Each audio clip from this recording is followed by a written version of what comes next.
വരുന്ന നിയമസഭാ തെരഞ്ഞെടുപ്പിൽ ഓരോ ജില്ലകളും എങ്ങനെയാകും ചിന്തിക്കുക എന്നത് നമ്മൾ കഴിഞ്ഞ കുറെ വീഡിയോകളായിട്ട് ചെയ്യുന്നുണ്ട്. ഇന്ന് നമ്മൾ തെക്കൻ ജില്ലകളിലൊന്നായ ആലപ്പുഴയെ കുറിച്ചാണ് പറയുന്നത്. നമുക്കറിയാം, ആലപ്പുഴ എന്ന് പറയുന്നത് എല്ലാ കാലത്തും CPM-നെ സംബന്ധിച്ച്, കമ്മ്യൂണിസ്റ്റ് പാർട്ടികളെ സംബന്ധിച്ച് അവരുടെ ഉറച്ച കോട്ടയാണ്. പുന്നപ്ര, വയലാർ വിപ്ലവ സ്മരണകൾ ഉറങ്ങുന്ന ജില്ലയാണ്, നാടാണ്. അതുകൊണ്ട് തന്നെ CPM-ന്, കമ്മ്യൂണിസ്റ്റ് പാർട്ടികൾക്ക് വൈകാരികമായ ഒരു ബന്ധമുള്ള ജില്ല കൂടിയാണ് ആലപ്പുഴ. എന്നും എപ്പോഴും LDF-നൊപ്പം അല്ലെങ്കിൽ CPM-നൊപ്പം നിൽക്കുന്ന ഒരു ജില്ല കൂടിയാണ്. അത് കഴിഞ്ഞ 2020-ലെയും 2021-ലെയും നിയമസഭാ തെരഞ്ഞെടുപ്പുകളിലും ഒക്കെ നമ്മൾ കണ്ടതുമാണ്.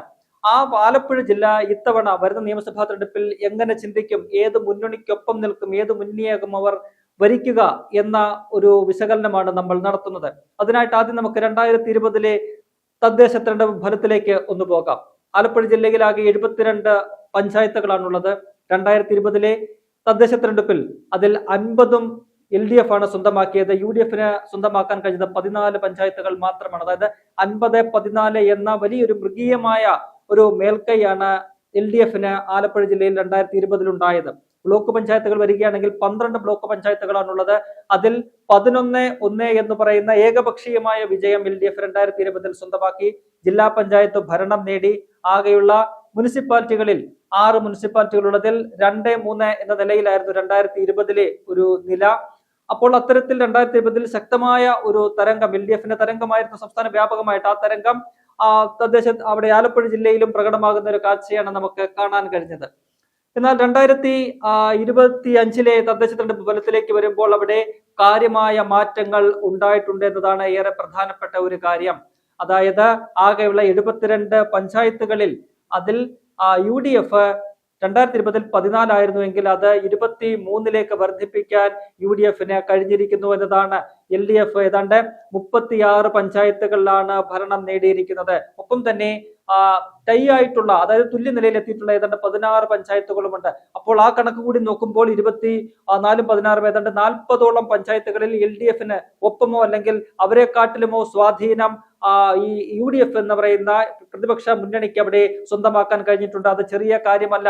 14-ൽ നിന്നും 24-ലേക്ക് അവർക്ക് ഭരണം നേടാൻ കഴിഞ്ഞു. ഒപ്പം തന്നെ 16 ഇടങ്ങളിൽ ഒപ്പത്തിനൊപ്പം എന്ന നിലയിലേക്കും വളരാൻ കഴിഞ്ഞു എന്നത് ചില്ലറ കാര്യമല്ല. ഒപ്പം തന്നെ ഈ ബ്ലോക്ക് പഞ്ചായത്തുകളുടെ എണ്ണം നോക്കുമ്പോൾ 12-ൽ 2020-ൽ അത് 11-1 ആയിരുന്നുവെങ്കിൽ ഇത്തവണ അത് 4-7 എന്ന നിലയിലേക്ക് മാറ്റാൻ UDF-ന് കഴിഞ്ഞിട്ടുണ്ട്. 1-ൽ നിന്നും 4-ലേക്ക് എത്താൻ UDF-ന് ഇത്തവണ കഴിഞ്ഞു. അതും വലിയൊരു രാഷ്ട്രീയ മുന്നേറ്റമായിട്ട് തന്നെ നമുക്ക് വിലയിരുത്താം. ജില്ലാ പഞ്ചായത്ത് ഭരണം സ്വാഭാവികമായിട്ടും LDF-ന്റെ ഒരു കുത്തകയാണ്. അവരത് ഇത്തവണ നിലനിർത്തുകയും ചെയ്തു. എന്നാൽ അവിടെ കാര്യമായ മാറ്റങ്ങൾ വന്നിട്ടുണ്ട്. അതിലേക്ക് നമുക്ക് വിശദമായിട്ട് പിന്നീട് വരാം. മുനിസിപ്പാലിറ്റികളുടെ എണ്ണം നോക്കുമ്പോൾ 6 മുനിസിപ്പാലിറ്റികളിൽ 5 മുനിസിപ്പാലിറ്റികളും ഇത്തവണ UDF സ്വന്തമാക്കി എന്നതാണ്. കഴിഞ്ഞ തവണ 2 മുനിസിപ്പാലിറ്റികൾ മാത്രമാണ് ഉണ്ടായിരുന്നെങ്കിൽ ഇത്തവണ അത് 5 മുനിസിപ്പാലിറ്റികളിലേക്ക് വർദ്ധിപ്പിക്കാൻ, ആ ഭരണം പിടിച്ചെടുക്കാൻ UDF-ന് കഴിഞ്ഞിട്ടുണ്ട്. LDF-ന് ലഭിച്ചത് ചേർത്തല മാത്രമാണ്. ബാക്കി ചെങ്ങന്നൂര്, കായംകുളം, മാവേലിക്കര ഉൾപ്പെടെയുള്ള 5 മുനിസിപ്പാലിറ്റികളിൽ UDF അവിടെ വിജയം വരിക്കുന്ന ഒരു കാഴ്ചയാണ് നമുക്ക് കാണാൻ കഴിഞ്ഞത്. ഇനി ജില്ലാ പഞ്ചായത്തിന്റെ ഭരണത്തിലേക്ക് വന്നു കഴിഞ്ഞാൽ 2020-ലെ തദ്ദേശ തെരഞ്ഞെടുപ്പിൽ 23 വാർഡുകളാണ് ആലപ്പുഴ ജില്ലാ പഞ്ചായത്തിൽ ഉണ്ടായിരുന്നത്. അതിൽ 21-2 എന്ന് പറയുന്ന ഏകപക്ഷീയ വിജയം LDF സ്വന്തമാക്കി. UDF-ന് സ്വന്തമാക്കാനായത് 2 ജില്ലാ പഞ്ചായത്ത് ഡിവിഷനുകൾ മാത്രമാണ്. അപ്പോൾ നോക്കണം, ആ ഒരു തരംഗം അല്ലെങ്കിൽ LDF-ന്റെ ഒരു അപ്രമത്തം അവിടെ നമുക്ക് മനസ്സിലാക്കാൻ കഴിയും. അതേസമയം 2025-ലെ തെരഞ്ഞെടുപ്പിലേക്ക് വരുമ്പോൾ അവിടെ കാര്യങ്ങൾ മാറി മറിയുന്നുണ്ട്. ആകെ ജില്ലാ പഞ്ചായത്ത് ഡിവിഷനുകളുടെ എണ്ണം 24-ആയിട്ട് ഉയരുന്നു. അതിൽ 8 വിജയിക്കാൻ UDF-ന് കഴിഞ്ഞു. 16 LDF-ന് വിജയിക്കാൻ കഴിഞ്ഞത്. അതായത് 16-8 എന്ന നിലയിലാണ് ആലപ്പുഴ ജില്ലാ പഞ്ചായത്ത് ഭരണം 2025-ൽ LDF സ്വന്തമാക്കിയിരിക്കുന്നത്.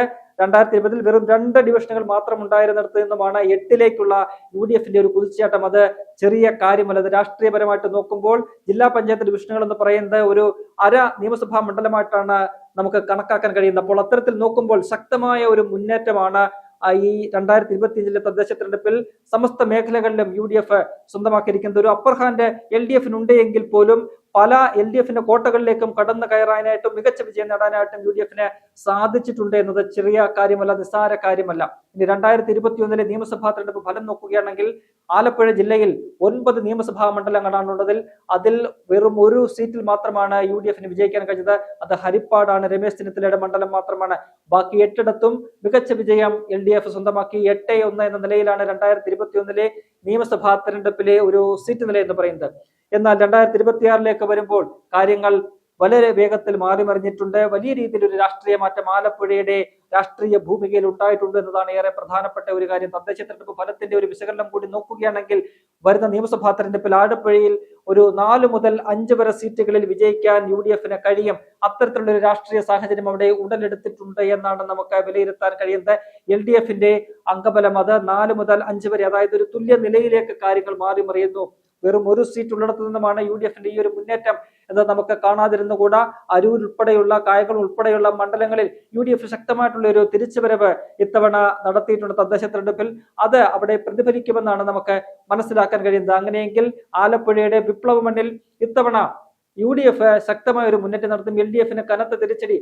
നിലവിൽ 8 സീറ്റുകളുള്ള LDF-ന് അത് 4ഓ 5ഓ ആയിട്ട് കുറയും എന്ന ഒരു വിലയിരുത്തലാണുള്ളത്. എന്തായാലും ആലപ്പുഴ പോലെ വലിയ അപ്രമാത്തമുള്ള LDF-ന് വലിയ അപ്രമാത്തമുള്ള ഒരു ജില്ലയിൽ UDF ശക്തമായ ഒരു കടന്നുകയറ്റം നടത്തും എന്നുള്ള ഒരു രാഷ്ട്രീയ നിരീക്ഷണം അത് ചെറിയ ഒരു കാര്യമല്ല. പ്രത്യേകിച്ചും വരുന്ന നിയമസഭാ തെരഞ്ഞെടുപ്പിൽ 100 സീറ്റുകളുമായിട്ട് അധികാരത്തിലേക്ക് എത്താനായിട്ടുള്ള പ്രയാണത്തിലുള്ള UDF-ന് അത് വലിയ ഒരു ആവേശം നൽകുന്ന കാര്യം കൂടിയായിരിക്കും. തദ്ദേശ തെരഞ്ഞെടുപ്പ് ഫലം തന്നെയാണ് UDF-ന് വലിയൊരു ആത്മവിശ്വാസം നൽകുന്നത്. ആലപ്പുഴയിൽ വേറൊരു കാര്യം കൂടി പറയാനുള്ളത്, ആലപ്പുഴയിലെ CPM-നുള്ളിൽ വലിയ വിഭാഗീയത, രാമനാട്ടുകാരെ പോലെയുള്ള പല പ്രദേശങ്ങളിലും വലിയ വിഭാഗീയത നിലനിൽക്കുന്നുണ്ട്. വലിയ പ്രശ്നങ്ങൾ ആലപ്പുഴ ജില്ലയിലെ CPM-ൽ തന്നെ ഇതിനോടകം ഉടലെടുത്തിട്ടുമുണ്ട്. അതൊക്കെ തന്നെ വലിയൊരു പൊട്ടിത്തെറിയിലേക്ക് പോയ സാഹചര്യങ്ങൾ നമ്മൾ കണ്ടിട്ടുള്ളതാണ്. അപ്പോൾ മൊത്തത്തിൽ ഒരു രാഷ്ട്രീയ സാഹചര്യം പരിശോധിക്കുകയാണെങ്കിൽ ആലപ്പുഴയിൽ ഇത്തവണ UDF-ന് അനുകൂലമായ ഒരു തരംഗം വരുന്ന നിയമസഭാ തെരഞ്ഞെടുപ്പിൽ ഉണ്ടാകുമെന്ന കാര്യത്തിൽ സംശയമില്ല. പ്രതിപക്ഷ നേതാവ് VD സതീശൻ നയിക്കുന്ന പുതുയുഗയാത്ര വരുന്ന ദിനങ്ങളിൽ ആലപ്പുഴയിലേക്കും എത്തുന്നു. അപ്പോൾ ആ ഒരു രാഷ്ട്രീയ മാറ്റം കൂടി നമുക്ക് മുൻകൂട്ടി കാണേണ്ടതുണ്ട്. വലിയ രീതിയിലുള്ള ഒരു ജനകീയ ഒരു മുന്നേറ്റമായിട്ടായി ജാഥ ഇതിനോടകം മാറിക്കഴിഞ്ഞിട്ടുണ്ട്. അപ്പോൾ അതിന്റെ ഒരു സ്വാധീനം കൂടി വരുന്ന നിയമസഭാ തെരഞ്ഞെടുപ്പിൽ ഉണ്ടായിക്കഴിഞ്ഞാൽ ഇപ്പറയുന്ന പോലെ മികച്ച ഒരു വിജയം ആലപ്പുഴ പോലെ ഒരു ജില്ലയിൽ UDF-ന് ഇത്തവണ ഉണ്ടാകുമെന്ന കാര്യത്തിൽ യാതൊരു സംശയവുമില്ല.